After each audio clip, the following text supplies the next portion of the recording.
I'm Amber Wilson, 28, a marketing specialist from Boston who married into the wealthy Thompson restaurant empire. Tonight, at my in-laws' anniversary celebration, I'm sitting in the most expensive restaurant I've ever seen, watching my sister-in-law Madison smirk as the waiter presents a bill for $180,000. "Oh, sis-in-law, we forgot our purse and cards," she announces sweetly, while I sit there with maxed-out credit cards and $17 in my checking account. What happens next leaves me stunned when my normally proper in-laws burst into unexpected laughter. Before I tell you how I ended up in this mess, drop a comment letting me know where you're watching from and subscribe for more family drama stories that might make yours seem normal in comparison. Growing up in rural Massachusetts, my life was comfortable but modest. My father worked as a high school teacher, and my mother ran a small bakery in our town. We never went hungry, but designer clothes and luxury vacations weren't part of my vocabulary. I worked part-time jobs through high school and earned a scholarship to Boston University, where I studied marketing and communications. That's where I met Ryan Thompson during my junior year. Tall, kind-eyed, and genuinely funny, Ryan was different from the other business students. While they flaunted their wealth with expensive watches and constant talk about their parents' connections, Ryan drove a sensible car and actually seemed interested in learning. We bonded over a group project, and soon we were studying together regularly. It took me 3 months to discover his family-owned Thompson Restaurant Group, one of the largest upscale dining chains in New England. "It's just restaurants," he'd said with a shrug when he finally told me. "Nothing special." I later learned just restaurants meant 37 high-end establishments across 6 states, a family compound in Martha's Vineyard, and a private jet they used only for emergencies or really good golf tournaments, as Ryan's father would later joke. Meeting the Thompson family was intimidating. Richard Thompson, Ryan's father, had built his empire from a single diner he'd purchased at age 22. Now in his 60s, he maintained the straightforward manner of someone who knew the value of hard work, but his custom suits and the ease with which he ordered $1,000 bottles of wine betrayed his current status. Elizabeth Thompson, Ryan's mother, came from old Boston money. She had the polished grace of someone raised in privilege, but unlike many wealthy women I'd encountered, she seemed genuinely interested in people regardless of their bank accounts. She asked thoughtful questions about my studies and my family's bakery, never making me feel lesser for my background. Then there was Madison, Ryan's younger sister by 2 years. While Ryan had inherited his father's unpretentious nature, Madison was her mother's daughter in appearance only. She had Elizabeth's elegance without her warmth, her refined taste without her kindness. From our first meeting, Madison assessed me with cool blue eyes that took in my department store dress and non-designer purse, categorizing me immediately as unworthy of her brother. "Marketing? How interesting," she'd said during our first dinner together, her tone suggesting it was anything but. "I suppose every business needs someone to run their social media." Madison had graduated from Wharton and worked nominally for the family business, though her role seemed to primarily involve attending charity galas and posting photos from exotic locations on Instagram. She had married Derek Holloway 3 years earlier, a man whose family fortune in real estate development matched the Thompsons' restaurant wealth. Derek and Madison were the perfect power couple, beautiful, rich, and completely dismissive of anyone they deemed beneath them. My first Christmas with the Thompsons had been eye-opening.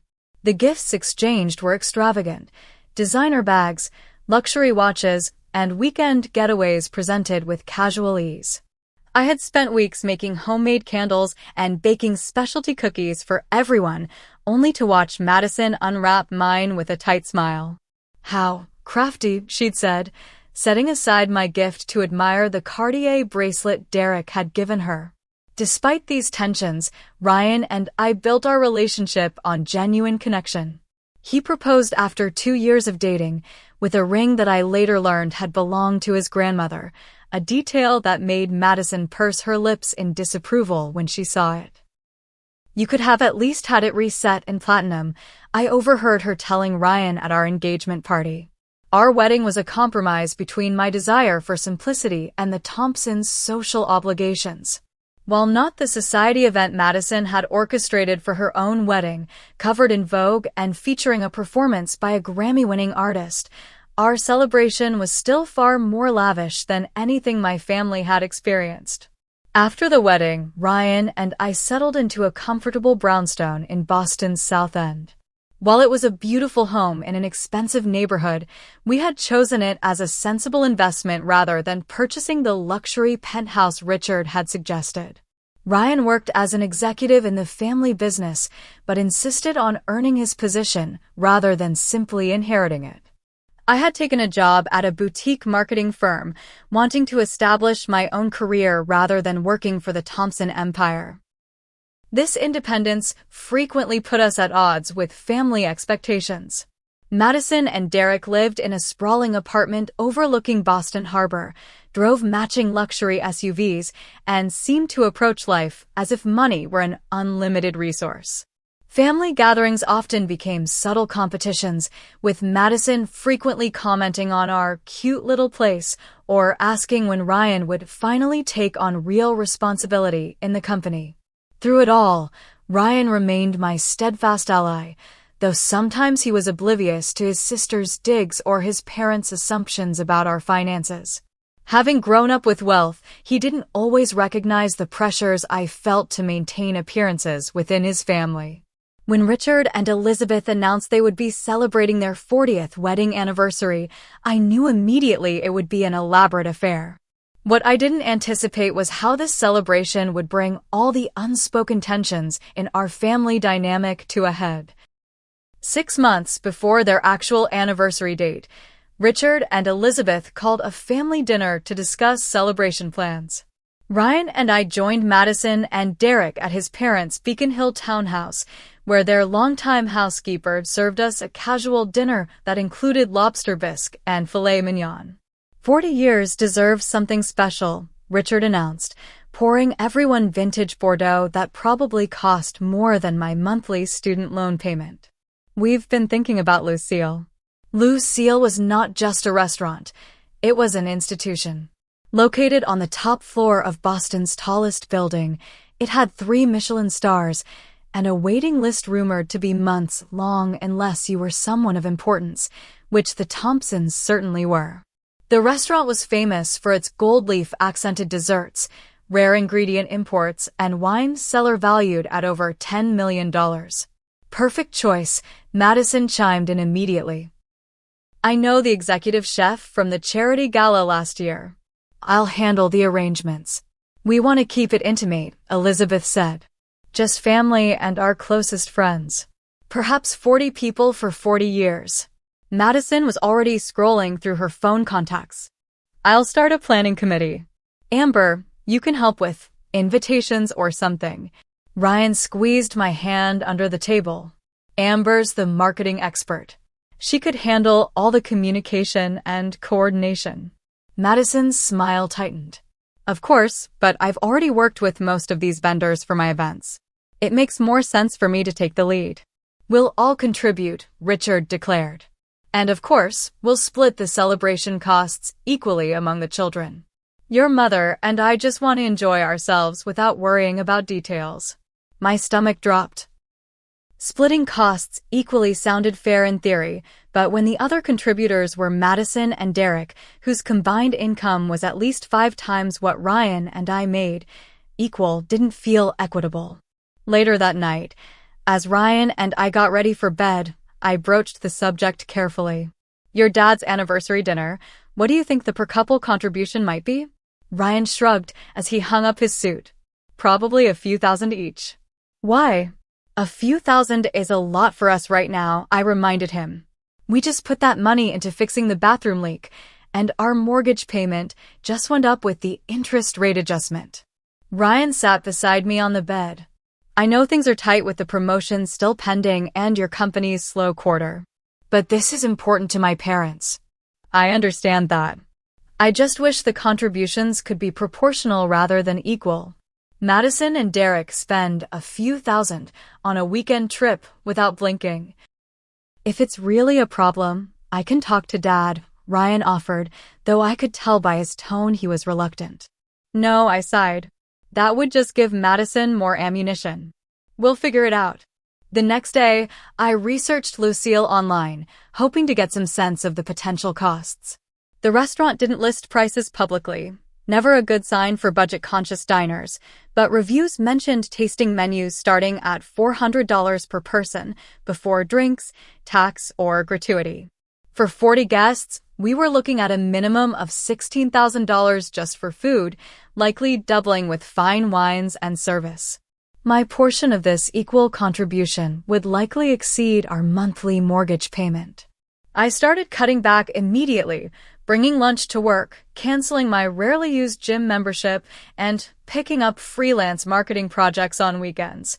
Ryan contributed by reducing his golf outings and business lunches, though he seemed less concerned about the potential expense than I was. Madison, meanwhile, turned the anniversary planning into a full-time occupation. She created a dedicated email address and sent daily updates about potential menu options, decor choices, and seating arrangements. She also organized a series of pre-celebration events, shopping excursions, spa days, and brunches that were supposedly optional but presented as mandatory family bonding. 3 weeks before the dinner, I finally gathered the courage to speak directly with Madison about my concerns. I called her on a Tuesday afternoon, catching her between her morning Pilates class and lunch with friends. Madison, I wanted to talk about the anniversary budget. I began carefully. What about it? Her tone was already dismissive. Ryan and I are on a tighter budget than you might realize. We're worried about being able to contribute equally for such an extravagant celebration. The silence on the line lasted just long enough to be uncomfortable. Amber, this is my parents' 40th anniversary. If you and Ryan can't afford to participate properly, perhaps you should reconsider your priorities.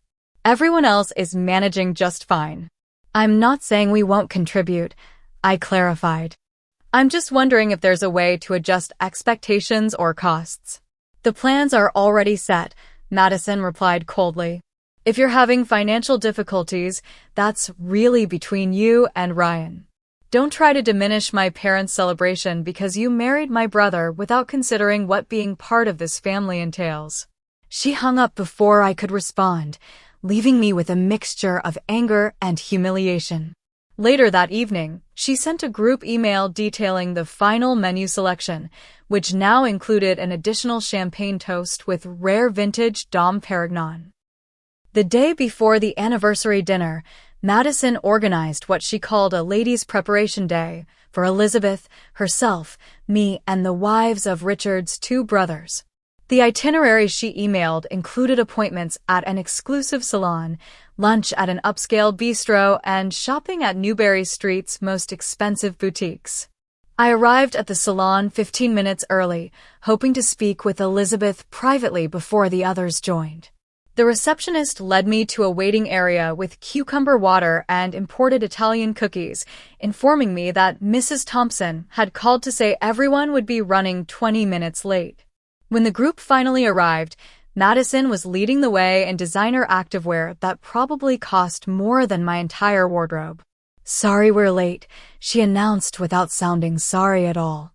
Mom and I were finalizing some surprise details for tomorrow. Elizabeth hugged me warmly. Amber, darling, you look tired. Is everything all right? Before I could answer, Madison interrupted. She's fine, Mom. Everyone's getting the works today. Hair, nails, facial, makeup trial for tomorrow. My treat. While this generous gesture might have seemed kind to outsiders, I recognized it for what it was, Madison's way of ensuring we all looked appropriate for the celebration according to her standards. Still, I thanked her politely, knowing Elizabeth was watching our interaction closely. The salon experience was admittedly luxurious. As the stylist worked on my hair, Madison circulated among us, showing photos of the restaurant's private dining room on her phone. We've arranged for a custom menu with wine pairings for each course, she informed everyone. And wait until you see the flowers being imported from Holland. The whole room will be transformed. After our salon appointments, we headed to Maison Blanc, a French bistro where a simple salad cost $30. As we were seated at the best table, Madison ordered champagne for everyone without consulting the price. When lunch concluded and the server brought the check, Madison made a show of searching through her designer handbag. "Oh no!" she exclaimed with exaggerated dismay. "I seem to have forgotten my wallet in the rush this morning. Amber, would you mind covering me? I'll pay you back tomorrow." The bill for lunch was over $400. I smiled tightly and handed over my credit card, knowing this would mean canceling the grocery delivery I'd scheduled for that evening. "You're such a lifesaver," Madison said sweetly as the server walked away with my card. "Oh, and I went ahead and made a dinner reservation for tonight too. The men are all golfing, so I thought we ladies could continue our day together." Elizabeth must have noticed my expression because she quickly intervened. "Actually, I'm feeling a bit tired. Perhaps we should save our energy for tomorrow's celebration." Madison looked disappointed but acquiesced to her mother's wishes. "Fine, but we still need to shop for something for Amber to wear. That dress you wore to the Christmas party won't work for Lucille." We proceeded to a boutique where the sales associates knew Madison by name. As they brought out dress after dress for me to try, Madison rejected each one I actually liked. Too casual. Too bright. Too last season. Finally, she held up a black dress with a modest neckline but a nearly $1,000 price tag. "This one. It's perfect and understated." I checked the price tag and faltered. "It's beautiful, but I don't think." "You need something appropriate for the venue," Madison insisted. "Consider it an investment piece." Elizabeth, who had been quietly observing, finally spoke up. "Madison, dear, perhaps Amber already has something suitable. Not everyone needs a new outfit for every occasion." Madison's smile didn't reach her eyes. "Mom, we're celebrating your anniversary at the most exclusive restaurant in Boston. I'm just trying to make sure everyone looks the part." I ended up purchasing a dress from the sale rack, still more expensive than I would normally spend, but at least not completely budget-destroying. Madison made her disapproval clear with a dismissive glance and murmured comment to the sales associate about bargain hunters. As we left the boutique, I checked my phone to find several messages from Ryan. The men's golf outing had apparently turned into an extended event, and they were now having drinks at the club. Ryan wouldn't be home until late. Walking toward the parking garage, I overheard Madison speaking to Elizabeth a few steps ahead of me. "I just don't understand why Ryan doesn't help her more financially," Madison was saying. "It's embarrassing watching her count pennies for a simple lunch." "Madison," Elizabeth replied in a low voice, "not everyone measures success by their bank account. Ryan and Amber have different priorities." "But they're family," Madison insisted. "She should at least try to fit in better. That sale rack dress is going to look so out of place tomorrow." Elizabeth sighed, but didn't contradict her daughter. Her silence felt like tacit agreement, and my cheeks burned with humiliation as I pretended not to have heard them. By the time I arrived home that evening, I was emotionally exhausted and increasingly anxious about the next day's celebration. Ryan came home shortly before midnight, slightly tipsy from the day with the guys and completely oblivious to my stress. "Did you have fun with the ladies?" he asked, climbing into bed beside me. "Madison orchestrated the entire day to remind me I don't belong in your family," I replied, too tired to soften the truth. Ryan sighed. "Amber, you're exaggerating. Madison is just Madison. She means well. She made me pay for everyone's lunch because she forgot her wallet, then spent the afternoon trying to pressure me into buying a $1,000 dress." "I'm sorry," Ryan said, pulling me close. "Tomorrow will be better. It's just one dinner and then it's over." If only I had known how wrong he was. The evening of the anniversary celebration arrived with perfect early autumn weather. Ryan and I took an Uber to Lucille, as parking in that area of Boston would have cost at least $60, another expense I was determined to avoid. The restaurant occupied the entire top floor of the gleaming glass tower, with windows offering panoramic views of Boston Harbor and the city's skyline. As we stepped out of the elevator, a host in an impeccable suit greeted us. "Welcome to Lucille. Are you at the Thompson celebration?" Ryan confirmed we were, and we were led through the main dining room, already filled with Boston's elite enjoying multi-course meals, toward a private space at the back. Crystal chandeliers cast a warm glow over tables adorned with white orchids and gold-rimmed china. Even the air seemed rarefied, scented with subtle notes of truffle and saffron from the open kitchen. The private dining room had been transformed exactly as Madison had described. Thousands of white roses and lilies created the impression of dining in a cloud, echoing the restaurant's sky theme.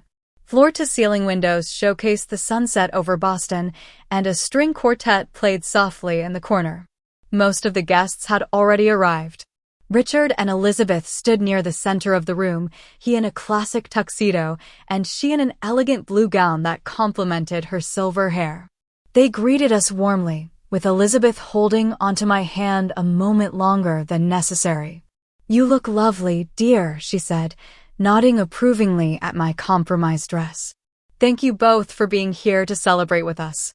Madison and Derek arrived moments after us, making an entrance that turned heads throughout the room. Madison wore a designer gown that probably cost more than my car, accessorized with diamonds that caught the light with every movement.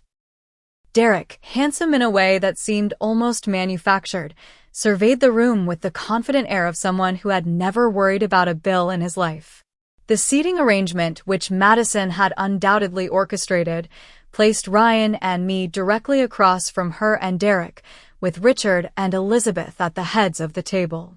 The other guests included Richard's brothers and their wives, several longtime friends of the family, and two couples who were major investors in the restaurant group. Once everyone was seated, waitstaff appeared with trays of champagne. Not just any champagne, as the sommelier explained in reverent tones, this was a rare vintage specifically selected for the occasion. Each bottle, I later learned, cost over $5,000. "A toast," Richard announced, rising to his feet with glass in hand. "To 40 years with the most extraordinary woman I've ever known. Elizabeth, you've made every day an adventure worth living." Elizabeth's eyes shimmered with emotion as she raised her glass in response. "And to the family we've built together, our greatest achievement." As everyone sipped the exquisite champagne, servers began presenting the first course, a delicate arrangement of Ostra caviar with gold leaf and creme fraiche. The sommelier appeared again, this time with bottles of crisp white wine to complement the caviar. "We'll be enjoying a different wine with each course," Madison explained loudly enough for everyone to hear.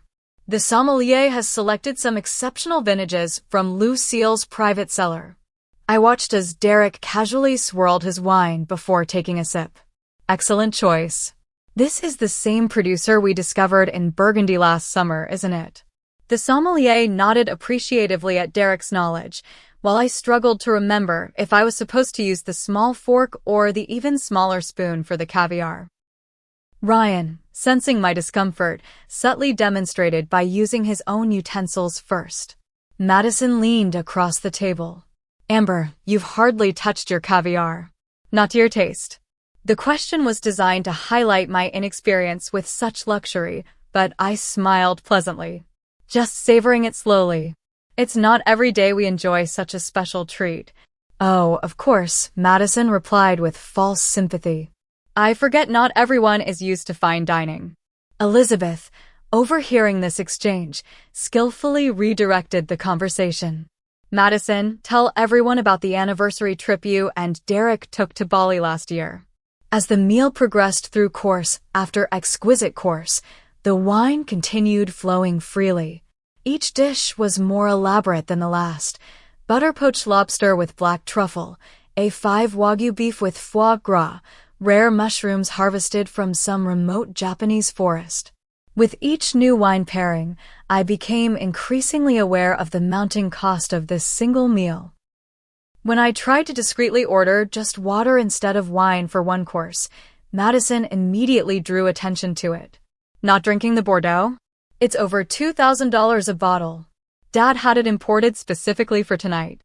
I'm just taking a break, I explained, conscious of eyes turning toward me. Everything is so delicious. I want to remember every bite. Madison smiled thinly. How sensible of you.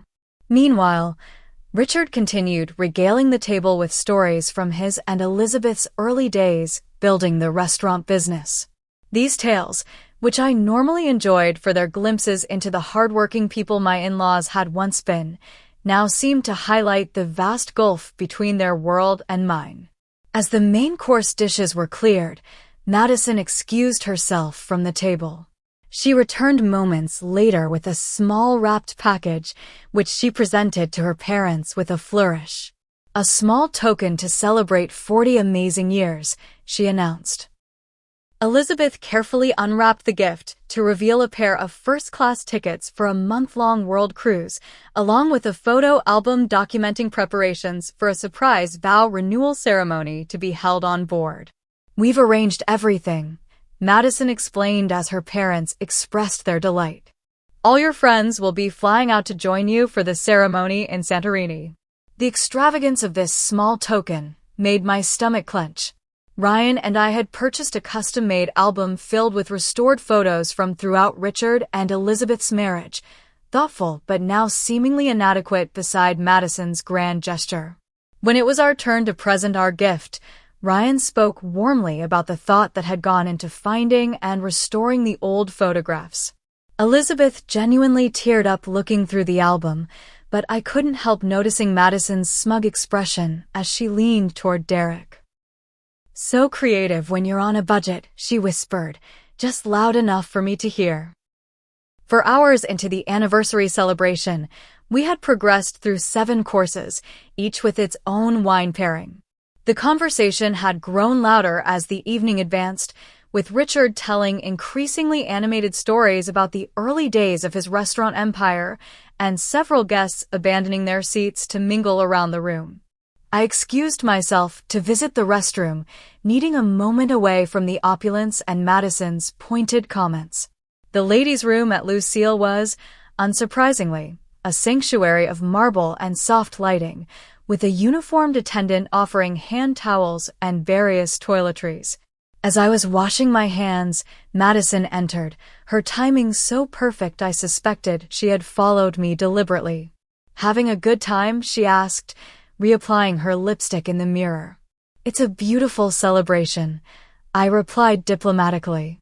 Your parents seem very happy. Madison turned to face me directly. I wanted to discuss something with you privately. Derek and I think it would be special if we, the children, covered the entire bill tonight as our gift to Mom and Dad. My heart nearly stopped. The entire bill? For 40 people. It's the least we can do, Madison continued smoothly. They've given us so much. We thought we'd split it evenly between our 2 couples. Madison, I don't think you understand our financial situation, I began carefully. We're still paying off student loans, and it's one night, Amber, she interrupted. One special night for my parents. Surely you can manage to contribute to that without bringing up your limitations. She checked her reflection one final time. I've already discussed it with the others, and everyone agrees it's the perfect surprise. Before I could protest further, she swept out of the restroom, leaving me gripping the marble countertop for support. In a panic, I pulled out my phone to text Ryan. Emergency. Madison plans for us to split the entire bill. We can't afford this.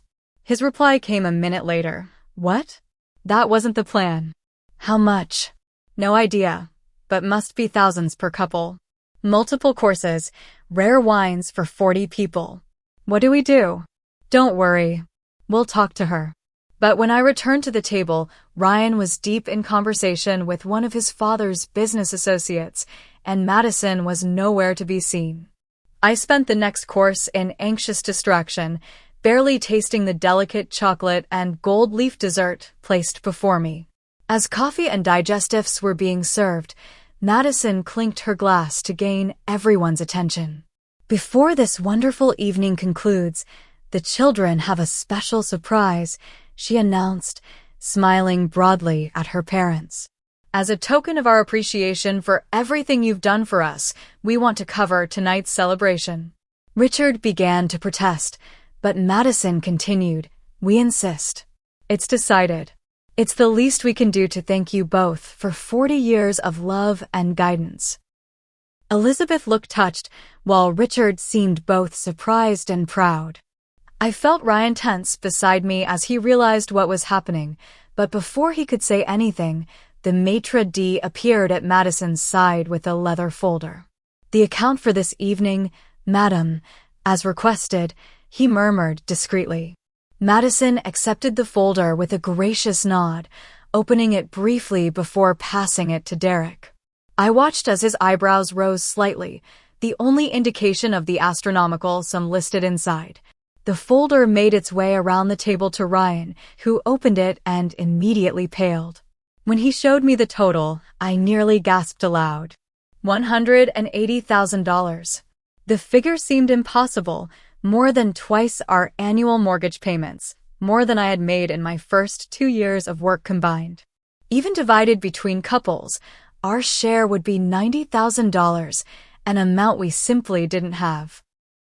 As the folder continued its journey around the table, generating murmurs of appreciation for the children's generosity, Madison approached our side of the table. "Isn't this wonderful?" she said loudly.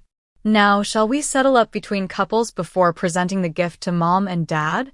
Ryan stood up, clearly intending to take Madison aside for a private conversation, but she was already extracting her black American Express card from her purse. Derek followed suit, both of them looking expectantly at us. That's when Madison delivered the line that would change the evening entirely. "Oh, Sis-In-Law," she exclaimed with exaggerated dismay, loud enough for nearby guests to hear. "We forgot our purse and cards." Derek immediately played along. "That's right. Left everything at home. Such a shame on tonight of all nights." The restaurant manager hovered nearby, the atmosphere suddenly tense. Several guests turned to watch the drama unfold, while Ryan's face flushed with anger and embarrassment. "Madison," he began in a low voice, "this isn't the time." "Is there a problem?" Richard called from the head of the table, his jovial mood shifting as he sensed the tension. I looked from Madison's triumphant expression to the manager's uncomfortable hovering to the obscene total on the bill. In that moment, something in me broke. The months of anxiety, the years of trying to fit in, the constant judgment, it all came crashing down. "Yes," I said, my voice surprisingly steady. "There is a problem. Madison has arranged for Ryan and me to pay half of tonight's $180,000 bill, knowing we can't possibly afford it." A hush fell over the room. Elizabeth's hand flew to her mouth, while Richard's expression darkened. "It was meant to be a surprise gift from all of us children," Madison explained quickly, her voice sugary sweet. "We had no idea Amber and Ryan were having financial difficulties." "We're not having financial difficulties," Ryan said firmly. "We're living within our means and making responsible choices. What we can't do is spontaneously spend $90,000 on dinner." The silence that followed seemed endless. I felt tears threatening but refused to let them fall. This was exactly the scenario Madison had engineered, public humiliation that would forever cast us as the poor relations who couldn't keep up. And then, something unexpected happened. Richard Thompson, patriarch of the Thompson restaurant empire, began to laugh. It started as a chuckle and grew into full, deep laughter that filled the private dining room. Elizabeth joined him moments later, her elegant composure breaking into genuine mirth. Madison's perfectly composed expression faltered. "Dad? Mom? What's so funny?" Richard Thompson's laughter gradually subsided as he wiped tears from his eyes. The entire room had fallen silent, all eyes fixed on him as he rose from his seat at the head of the table. "Madison, my dear," he said, his voice warm but firm, Did you really think I would allow my children to pay for the celebration? Madison's confident smile wavered. It was meant to be our gift to you and Mom. A gift you apparently hadn't discussed with your brother and sister-in-law, Elizabeth added, her expression now serious despite her earlier laughter. Richard addressed the room at large. I must apologize for this unexpected drama. The bill for tonight's celebration was arranged and settled weeks ago. There was never any intention for our children to cover it. A wave of relief washed over me so powerfully that I had to grip the table to steady myself. Ryan placed his hand over mine, squeezing gently. Madison's face had lost its perfect composure, a flush creeping up her neck. But we wanted to surprise you. The only surprise, Elizabeth said quietly, is that you would attempt to put your brother and Amber in such an uncomfortable position. Publicly. The restaurant manager, sensing the tension, approached Richard. Mr. Thompson, as you said, everything has been arranged. Please don't concern yourself with the bill. Thank you, Jean-Marc, Richard replied, shaking the man's hand.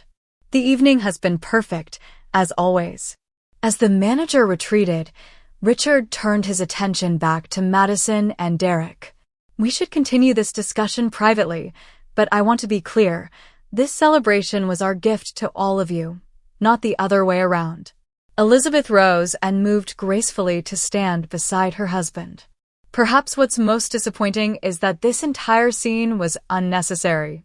Madison, we've talked about this behavior before. The revelation hit me suddenly. Elizabeth had known exactly what Madison was doing. The conversation I'd overheard the day before, her extended handhold when greeting me tonight, she had been aware of the tensions brewing. What behavior? Madison asked defensively, though her usual confidence had disappeared. Using money as a weapon, Richard stated bluntly.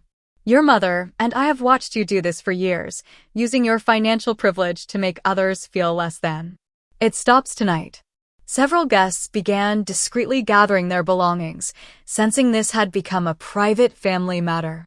Richard noticed and quickly shifted to host mode. Please, everyone, enjoy your desserts and cognac. 40 years of marriage teaches you that family discussions sometimes happen at inconvenient moments. His charm eased the tension somewhat, and conversation gradually resumed around the table, though considerably more subdued than before. Madison remained standing, her face a mask of controlled emotion. I was only trying to do something special, she insisted, though her voice had lost its earlier certainty. By publicly humiliating your brother and sister-in-law? Elizabeth asked softly. That was your intention? Of course not, Derek interjected smoothly. There's been a misunderstanding. Richard fixed his son-in-law with a steady gaze. Derek, I've known you for 7 years now. In that time, I've never seen you challenge my daughter's behavior, only enable it. For perhaps the first time since I'd met him, Derek appeared genuinely uncomfortable. Ryan, who had remained surprisingly calm throughout, finally spoke. Madison, we should have talked about this privately. If you had concerns about our ability to contribute, you could have come to us directly. That would have required actual empathy, I said, the words escaping before I could stop them. Elizabeth surprised me by placing her hand on my shoulder. Amber has a point, Madison. Empathy has never been your strong suit, but it's not too late to develop it. The string quartet, which had fallen silent during the confrontation, began playing again, providing a gentle soundtrack to the uncomfortable family moment. Madison finally sank back into her chair, her perfect posture abandoned.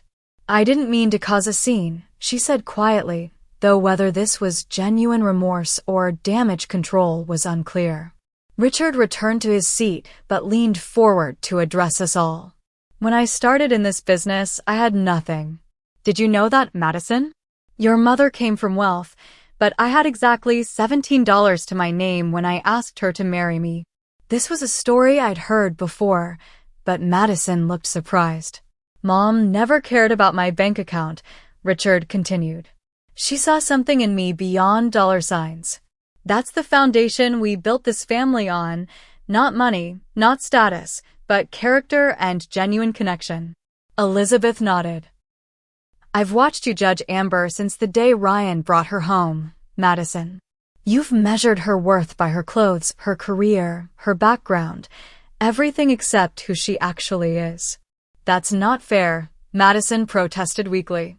What's not fair, Ryan said firmly, is creating situations designed to make Amber feel like an outsider in this family. It stops now, Madison. I sat in stunned silence, watching as years of unspoken tension finally surfaced. The wealthy, polished Thompsons I had been so intimidated by were having the kind of raw, honest family confrontation I never expected to witness in such a public setting. Richard signaled to a server, who quickly brought him a fresh glass of scotch. After taking a contemplative sip, he addressed us again, his voice lower. Tomorrow morning, I'd like all of you to come to the house for brunch. We have more to discuss, but this isn't the place. He looked around at the remaining guests, who were politely pretending not to listen. Tonight is still a celebration of 40 wonderful years with the love of my life.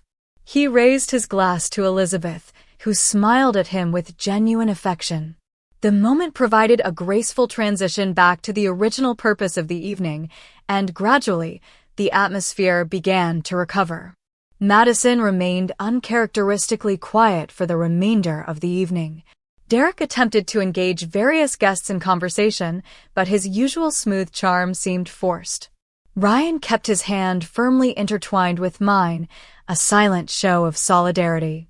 As the evening drew to a close, guests began departing with warm congratulations to Richard and Elizabeth. When it was our turn to say goodnight, Elizabeth pulled me into a tight embrace. We have always seen your value, Amber, she whispered, even when others didn't. Richard hugged me next. Thank you for loving my son for who he is, not what he has, he said, loud enough for Madison to hear.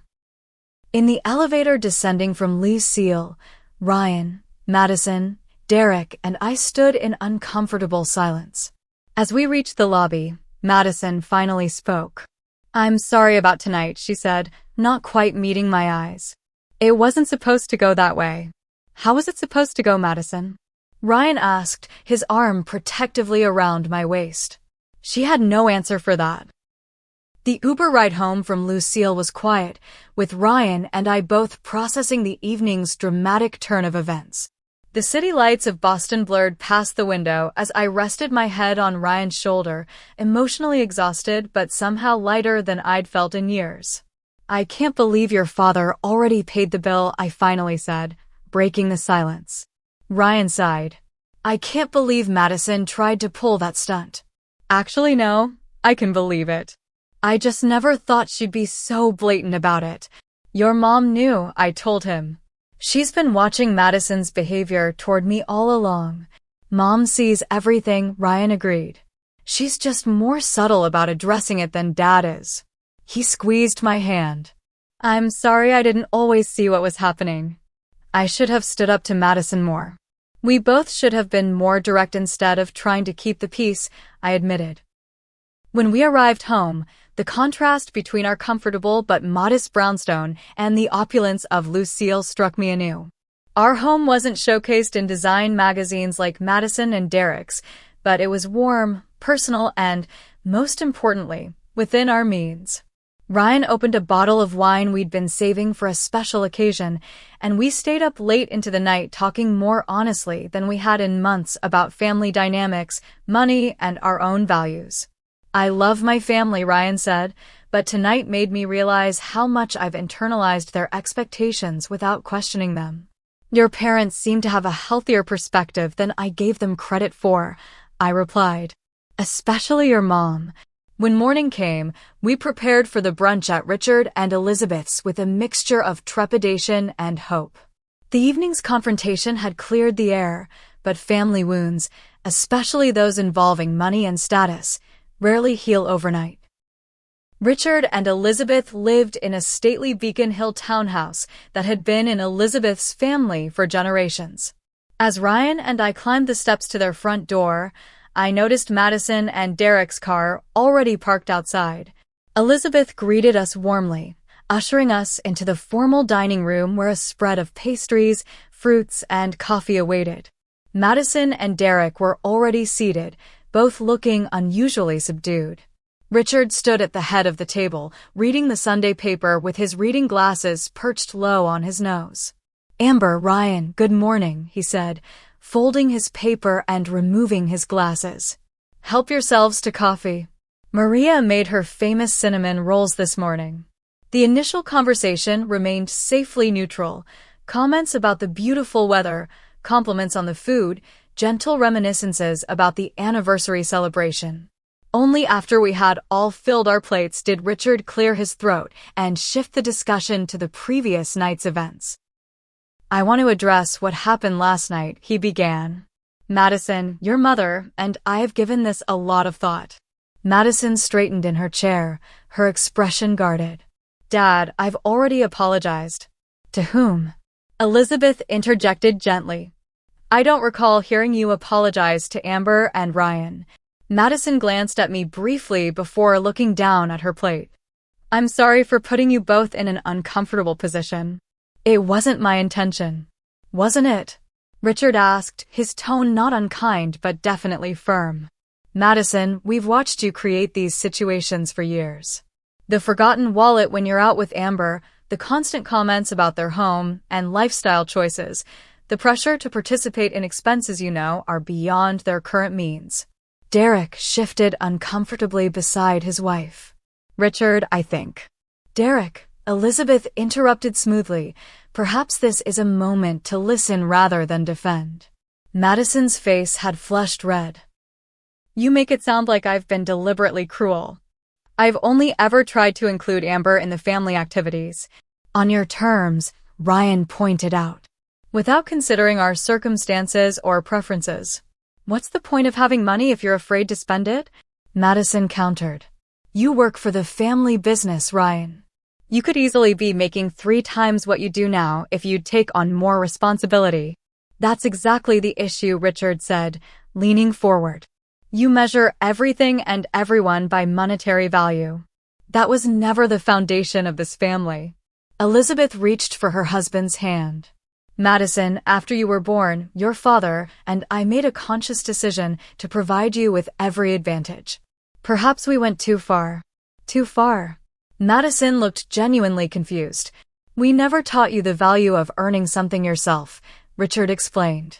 "Or that a person's worth isn't determined by their bank account." I had remained silent throughout this exchange, feeling like an observer to a long overdue family reckoning. When Elizabeth turned to me, I was surprised. "Amber, would you walk with me in the garden? I think father and children need a moment together." The Thompsons' garden was a small oasis in the city, with carefully tended roses and a stone path winding between raised beds of herbs and flowers. As we strolled along the path, Elizabeth linked her arm through mine. "I need to tell you something about myself that few people know," she said. "My family name might be Old Boston Money, but by the time I was born, there was very little actual money left. The townhouse and some family jewelry were all that remained of the fortune." I looked at her in surprise. "But I thought—" "Most people do," she smiled. "My parents maintained appearances at all costs. I grew up watching them struggle to keep up with friends who had actual wealth while we ate simple meals in the kitchen after hosting lavish dinner parties in the dining room." "That must have been difficult," I said, understanding dawning.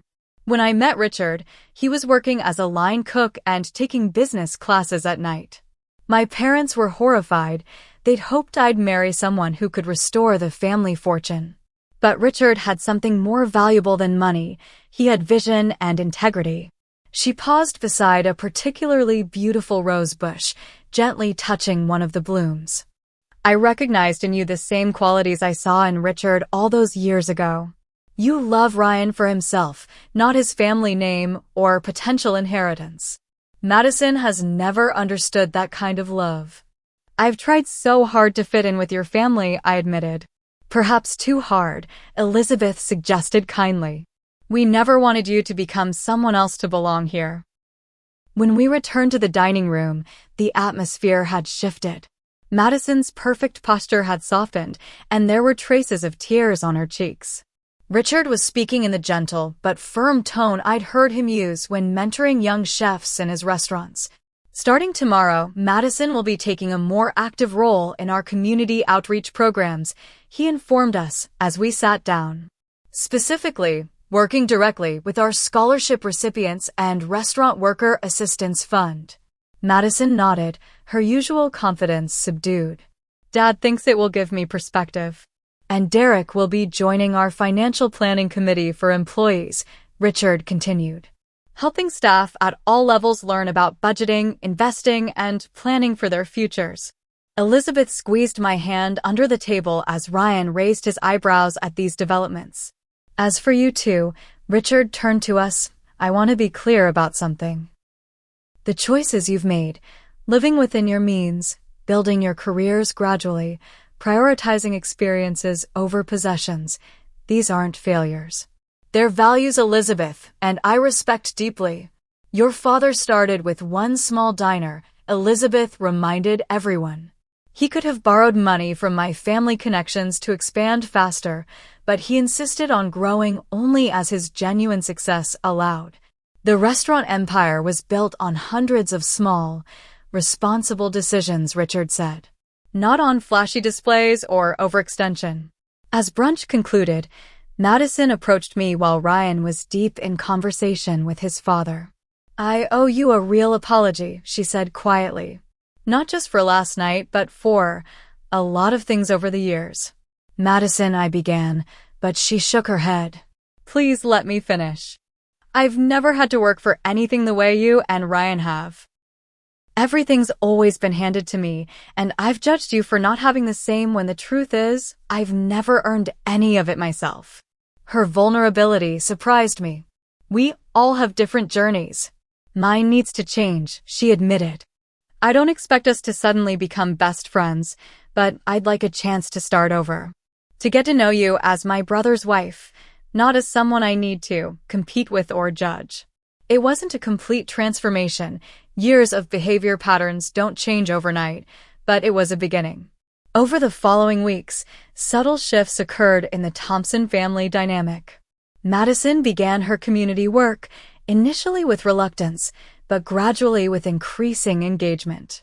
She texted me occasionally with genuine questions about marketing strategies for the scholarship program. Our conversations, while still sometimes awkward, became more authentic.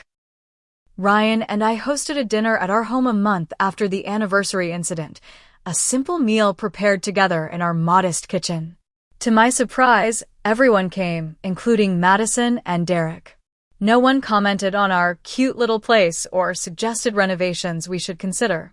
As we sat around our dining table, which had been my grandmother's and still bore the scratches and water rings of generations of family meals, Richard raised his glass in a toast. To homes filled with love rather than possessions, and to family bonds stronger than bank accounts. Elizabeth smiled at me across the table, a look of genuine approval and affection that meant more than any designer handbag or exclusive restaurant reservation ever could. The $180,000 bill that had nearly broken me became, ironically, the catalyst for finding my true place in the Thompson family. Not as the poor relation struggling to keep up, but as a valued member bringing different strengths and perspectives to the table. That night, after everyone had left and Ryan and I were cleaning up together, he pulled me into a dance in our small kitchen, spinning me between the refrigerator and island. You know what I realized tonight? He asked, his forehead resting against mine. What's that? We're the richest people I know. And in all the ways that truly mattered, we were. What's the most valuable lesson you've learned about family and acceptance? Share your thoughts in the comments below, and don't forget to like and subscribe for more stories about navigating complex family dynamics. Have you ever felt like an outsider in your partner's family? Let me know in the comments. Thank you for listening to my story, and remember, true wealth isn't measured by your bank account, but by the authenticity of your relationships.